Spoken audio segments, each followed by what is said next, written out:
नमस्कार। टुडे हिमाचल में आपका बहुत बहुत स्वागत है। मैं हूं आपके साथ भावना रेनॉल्ड और चलिए देखते हैं शाम की बड़ी खबरों को फटाफट। काम की खबर, रेलवे की ओर से यात्रियों को मिली नई सौगात, हरिद्वार जाने का महंगा किराया घटाया, अब लगेंगे सिर्फ इतने रुपए। हिमाचल के लोगों को रेलवे मंत्रालय नई रेलगाड़ियों की सुविधा दे रहा है। पहले हरिद्वार के लिए ट्रेन को शुरू किया गया और अब इस ट्रेन का किराया भी काफी कम कर दिया है, जिससे हिमाचल के लोगों को राहत मिली है। रेलवे विभाग ने पहले जारी सूची में हरिद्वार का किराया 120 रुपए निर्धारित किया था, जिसे अब कम करके मात्र 70 रुपए कर दिया है। इसके अलावा रेलवे विभाग ने ऊना से चलने वाली 3 ट्रेन को साधारण ट्रेन की श्रेणी में परिवर्तित कर दिया है। इसके चलते इन ट्रेनों में सफर करने वाले यात्रियों के लिए किराया भी साधारण हो गया है। जिन रेलगाड़ियों को साधारण की श्रेणी में परिवर्तित किया गया है, उनमें ऊना से पहली ट्रेन सुबह अम्बाला के लिए 7:17 पर और दूसरी दोपहर 2:10 पर हरिद्वार वाया सहारनपुर और तीसरी ट्रेन 3:30 पर ऊना से अम्बाला के लिए चलती है।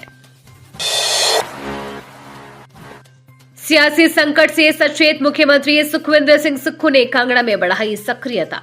राज्यसभा चुनाव के साथ ही अपनी सरकार पर उपजे संकट से सचेत मुख्यमंत्री सुखविंदर सिंह सुक्खू कांगड़ा संसदीय क्षेत्र में एकाएक सक्रिय हो गए हैं। सादे कदमों के साथ संकट से पूरी तरह पार पा लेने के साथ वो लोकसभा चुनाव के लिए सभी कील कांटे भी दुरुस्त कर लेना चाहते हैं। सुक्खू जानते हैं कि सरकार को टिकाए रखने के लिए कांगड़ा का मजबूत आधार साथ होना जरूरी है। इसलिए हिमाचल में सत्ता की धुरी कांगड़ा के सियासी पिच पर आम चुनाव से ठीक पहले मुख्यमंत्री सुखविंदर सिंह सुक्खू के फ्रंट फुट पर बैटिंग चर्चाओं में है। लोकसभा चुनाव मुद्दा, हिमाचल में आपदा के जख्मों पर मरहम कम, सियासत ज्यादा। हिमाचल प्रदेश में बीते साल मानसून में आपदा ने खूब कहर बरपाया। जख्म इतने गहरे हैं कि अभी तक भर नहीं पाए हैं। आपदा के जख्मों पर मरहम कम और सियासत ज्यादा हो रही है। कांग्रेस सरकार शुरू से ही केंद्र को राहत न मिले, केंद्रीय आपदा घोषित न करने और अनदेखी पर घेर रही है। भाजपा राहत राशि के आवंटन में बंदरबांट व गड़बड़ी के आरोप लगा रही है। लोकसभा चुनाव में आपदा राहत बड़ा मुद्दा बनेगी। इस साल 2023 में मानसून के बादल कहर बनकर बरसे। आपदा में 400 लोगों की जान चली गई, हजारों लोग बेघर हो गए, राज्य का आधारभूत ढांचा तहस नहस हो गया, पर्यटन कारोबार बुरी तरह ठप हो गया, हजारों लोग बेरोजगार हो गए। देवभूमि के लिए ये सदी की सबसे बड़ी त्रासदी है। जेबीटी और सीएनवी शिक्षकों की आपसी सहमति से अंतर जिला तबादलों को 5% कैडर शर्त से छूट।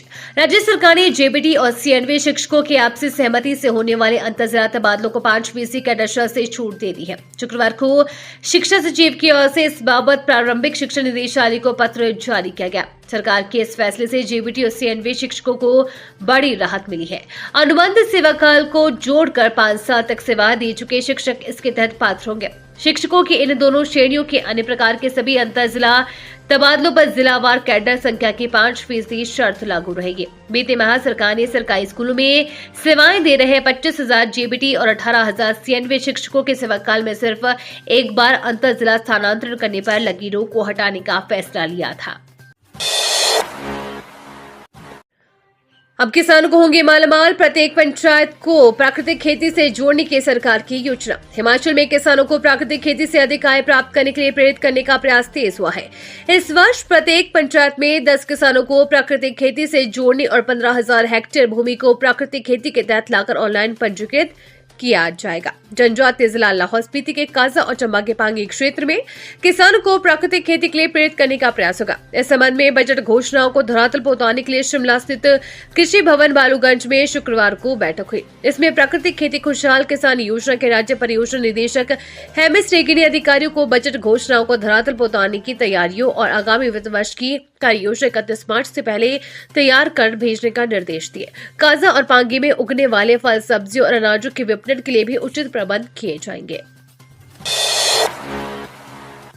प्रत्याशियों का चयन करने में जुटी कांग्रेस, ओक ओवर में सुक्खू, प्रतिभा और मुकेश ने किया मंथन। हिमाचल प्रदेश में लोकसभा चुनाव के लिए कांग्रेस ने प्रत्याशियों के चयन की प्रक्रिया शुरू कर दी है। शुक्रवार शाम को मुख्यमंत्री सुखविंदर सिंह सुक्खू, प्रदेश अध्यक्ष प्रतिभा सिंह और उप मुख्यमंत्री मुकेश अग्निहोत्री ने ओक ओवर शिमला में संभावित प्रत्याशियों को लेकर विस्तार से मंथन किया। इस दौरान विधायकों को चुनाव मैदान में उतारने से होने वाले नुकसान और अन्य नेताओं की जिताऊ क्षमता पर चर्चा की गई। इन तीनों नेताओं के बीच हुई बैठक में कुछ संभावित प्रत्याशियों के नाम शॉर्टलिस्ट किए गए हैं। अब 18 मार्च को दिल्ली में प्रस्तावित कांग्रेस की केंद्रीय चुनाव समिति की बैठक में इन नामों को रखा जाएगा।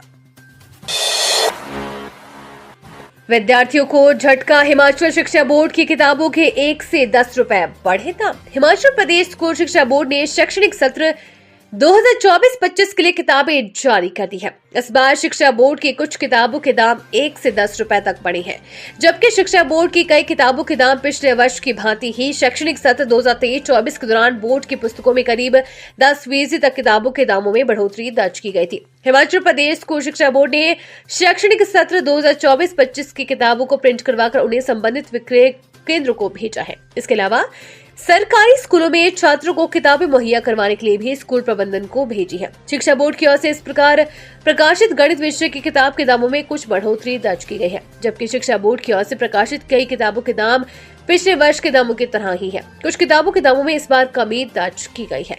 शैक्षणिक सत्र 2024-25 के लिए शिक्षा बोर्ड की ओर से पहली से लेकर 12वीं कक्षा तक विभिन्न विषयों की 213 करीब किताबों को प्रिंट करवाया गया है। इसमें व्यावसायिक विषय भी शामिल है। हिमाचल में कॉटन कैंडी बनाने और बेचने पर लगा प्रतिबंध, सैंपल फेल होने के बाद लिया फैसला। हिमाचल प्रदेश में कॉटन कैंडी बनाने और बेचने पर स्वास्थ्य विभाग ने प्रतिबंध लगा दिया है। सैंपल फेल होने पर यह फैसला लिया गया। सोलन, शिमला, बिलासपुर और अन्य शहरों में इनके सैंपल भरे गए थे। इनमें हानिकारक केमिकल पाया गया है। सोलन में 20 फरवरी को शहर से 7 सैंपल भरे थे, जिन्हें जांच के लिए CTL कंडाघाट भेजा था। कैंडी में रोडामाइन भी केमिकल है, जिससे कैंसर हो सकता है। सरकार ने संबंधित विक्रेताओं को नोटिस जारी कर जवाब मांगा है। नगर निगम के खाद्य सुरक्षा विभाग ने पिंक, ऑरेंज, पर्पल, येलो, सी ग्रीन, व्हाइट और green purple mix cotton candy के सैंपल भरे थे। सूचना थी कि कॉटन कैंडी को गुलाबी रंग देने के लिए रोडामाइन बी का इस्तेमाल किया जाता है। ये केमिकल सेहत के लिए हानिकारक होता है। वहीं रोडामाइन बी का खाने की वस्तु में इस्तेमाल करना प्रतिबंधित है। स्वास्थ्य सचिव M सुधा ने बताया कि प्रदेश में कॉटन कैंडी बेचने और बनाने पर प्रतिबंध लगा दिया गया है।